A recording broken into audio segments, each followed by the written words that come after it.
हमारे साथ हैं professor Pradeep Agarwal, who has superannuated from Department of Commerce, Motilal Nehru college. Professor Pradeep Agarwal Delhi विश्वविद्यालय से बहुत लंबे समय से जुड़े हुए हैं।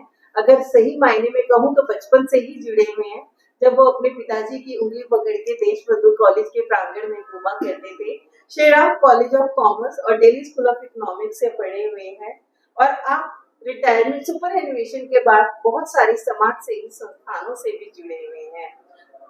प्रोफेसर प्रदीप अग्रवाल जी, मैं प्रोफेसर सीमा गुप्ता आपका यूनिवर्सिटी ऑफ दिल्ली फाउंडेशन की ओर से स्वागत करती हूँ। नमस्कार। क्योंकि आप दिल्ली विश्वविद्यालय से ही पढ़े हैं और यहीं से आपका कार्यकाल बहुत लंबे समय तक रहा है, तो प्रदीप जी कुछ संस्मरण, कुछ आप हमारे साथ साझा करना चाहेंगे, कुछ खट्टी मीठी यादें दिल्ली यूनिवर्सिटी को लेके? नहीं, दिल्ली यूनिवर्सिटी तो बिल्कुल ऐसे जैसे घर की तरह ही था। पूरा बचपन उसी में निकल गया। पिताजी देशबंधु कॉलेज में थे, लेके जाया करते थे, तो कॉलेज का माहौल तो शुरू से देखा। और पिताजी ने एक ही चीज समझाई कि कॉलेज की नौकरी बहुत अच्छी होती है, बड़ी अच्छी होती है। और फैमिली वैसे भी एजुकेशन में ही थी पूरी की पूरी, तो मेरे को बड़ा अच्छा लगता था एजुकेशन में ही आऊँ, पढ़ाने का शौक भी था। फिर श्री राम कॉलेज से बीकॉम करने के बाद एमकॉम करी दिल्ली स्कूल से, और उसके बाद इमीडिएटली मोतीलाल नेहरू कॉलेज में कॉमर्स डिपार्टमेंट में अपॉइंटमेंट हो गई। वहाँ पे पढ़ाना शुरू कर दिया। तो बहुत सारे सब्जेक्ट दिए शुरू में, जैसे होता ही है नए टीचर के साथ। फिर धीरे धीरे अकाउंट्स पढ़ाना शुरू किया। बहुत अच्छे लगा दिल्ली यूनिवर्सिटी में, बहुत कुछ सीखा भी सही मायने में। तो जो जिंदगी शेप हुई वो श्री राम कॉलेज ने करी। उसके बाद दिल्ली स्कूल ऑफ इकोनॉमिक्स ने तो बिल्कुल नजरिया ही बदल दिया। बहुत ज्यादा वहाँ पे टीचर्स बहुत फ्रेंडली भी होते थे। वो जो लीगेसी हमें दिल्ली स्कूल ऑफ इकोनॉमिक्स और श्री राम कॉलेज से मिली, हमने सोचा कि वही हम अपने स्टूडेंट्स को मोतीलाल नेहरू कॉलेज में भी दें। तो हम उनको वही पढ़ाया, बच्चों के साथ फ्रेंडली रह करके, और यही कोशिश रही कि वो जिंदगी में कुछ बन जाएं, मेहनत करें। यही मेरा बस रहता था।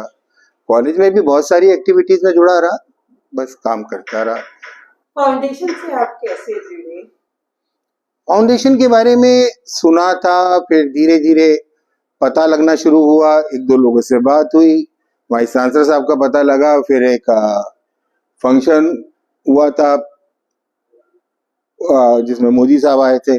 वहां से फिर देखा, कुछ दोस्तों से पूछा, तो पता लगा वाइस चांसलर साहब ने, योगेश जी ने एक इनिशिएटिव लिया है कि एक फाउंडेशन बनाई जाए जिसमें कुछ पैसा इकट्ठा करा जाए, जो कि दिल्ली यूनिवर्सिटी के बच्चों के लिए ही काम आए, और उनकी प्रोग्रेस के लिए, उनको इंफ्रास्ट्रक्चर देने के लिए, उनको अलग अलग तरह की फैसिलिटी देने के लिए, ये सब कामों के लिए, बच्चों की वेलफेयर के लिए है।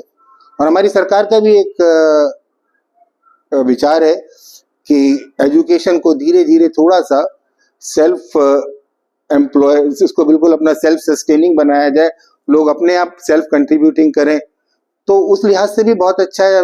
और जो लोग पढ़ करके निकले हैं उनका भी फर्ज बनता है। तो मेरे को सब पता लगा धीरे धीरे लोगों से कि वाइस चांसलर साहब ने शुरू किया है, तो कुछ अमाउंट मैंने इसमें कंट्रीब्यूट किया। वो थोड़ा सा अमाउंट है, बट बूंद बूंद से घड़ा भरता है। तो यही सोच करके हमने कहा कि चलो शुरुआत तो करते हैं, और अगर बाद में जब हो सकेगा तो जरूर और भी हेल्प करेंगे।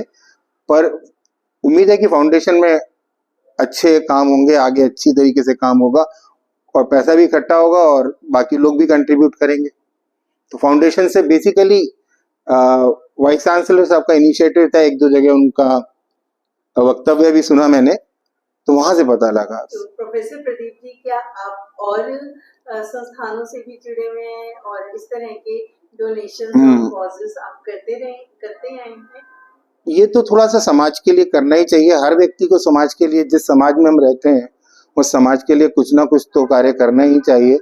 तो मैं वृंदावन में एक हमारा आश्रम है, उससे जुड़ा हुआ हूँ। हमारा एक हॉस्पिटल बन रहा है कुंडली में, हार्ट स्पेशलिस्ट हॉस्पिटल है, उसमें भी जुड़ा हुआ हूँ।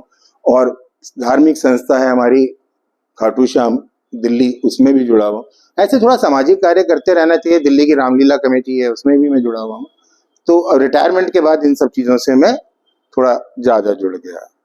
तो एक प्रश्न मेरे मन में आ रहा है कि अपने बारे में थोड़ा और बताइए और इस नजरिए से बताइए, क्या घर परिवार समाज में आपको ऐसा माहौल मिला कि आपकी ऐसी सोच बनी कि हाँ हमें समाज के कार्यों में देना चाहिए? कोई ऐसा संस्मरण आपको याद आता हो?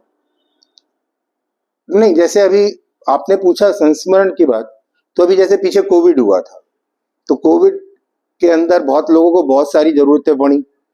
हॉस्पिटल्स की कमी भी महसूस हुई, इंस्ट्रूमेंट की भी कमी महसूस हुई। तो ये सब सोच करके फिर ये सोचा कि हॉस्पिटल के अंदर करना चाहिए। फिर हमारे समाज में क्या है, थोड़ी वैल्यूज डिप्लीट हो रही हैं, तो उनके लिए भी फिर मैंने सोचा कि कुछ सोशल ऑर्गेनाइजेशंस में जुड़ना चाहिए। अगर कुछ बच्चे, कुछ लोग अगर हमारे संस्कृति को समझ जाते हैं, उसको आगे बढ़ाते हैं, तो हमारे लिए यही बहुत है। तो कोशिश ये रहती है कि अपनी संस्कृति को आगे बढ़ाया जाए, अपने विचारों को दिया जाए। माँ बाप ने जो हमें, हमारे पिताजी ने, हमारी माताजी ने, हमारे बड़ों ने हमें जो कुछ भी सिखाया, वो हम आगे अपने बच्चों को दे सकें, यही हमारी। आप कोई मैसेज देना चाहेंगे अपनी फॉर्मर फैकल्टी मेंबर्स और स्टूडेंट्स के लिए, how they can join and associated with university of Delhi? मेरा सुझाव ये रहेगा कि जैसे बहुत सारे बच्चों, ज्यादा से ज्यादा लोग इसमें जुड़े, और जैसे हमारी एल्यूमिनी मीट होती है, श्री राम कॉलेज की एल्यूमिनी मीट होती है, हम उसमें जाकर के वहां पे भी लोगों को बोले, तो मेरा हिसाब से बहुत अच्छा हमें रिस्पांस मिलेगा। इसी तरीके से दिल्ली स्कूल ऑफ इकोनॉमिक्स या जहाँ भी हो, खाली दिल्ली में नहीं, हमारे तो स्टूडेंट्स पूरी दुनिया में फैले हुए हैं, तो हम उनको कांटेक्ट करें एल्यूमिनी एसोसिएशंस के थ्रू, तो मेरा ख्याल है बहुत अच्छा हो सकता है और काफी कंट्रीब्यूशन भी हो सकता है। बहुत अच्छे से आपने अपने भाव हमें समझाए और बूंद बूंद से घड़ा भरता है, इस फिलॉसफी को आपने जिया भी है और हमारे साथ साझा भी करा है। मैं दोबारा आपका धन्यवाद देती हूँ, आपका समय निकाल कर यहाँ पर आए और हम सबको आपने अपने तरीके से इंस्पायर किया। Thank you. नमस्ते, नमस्कार, नमस्कार।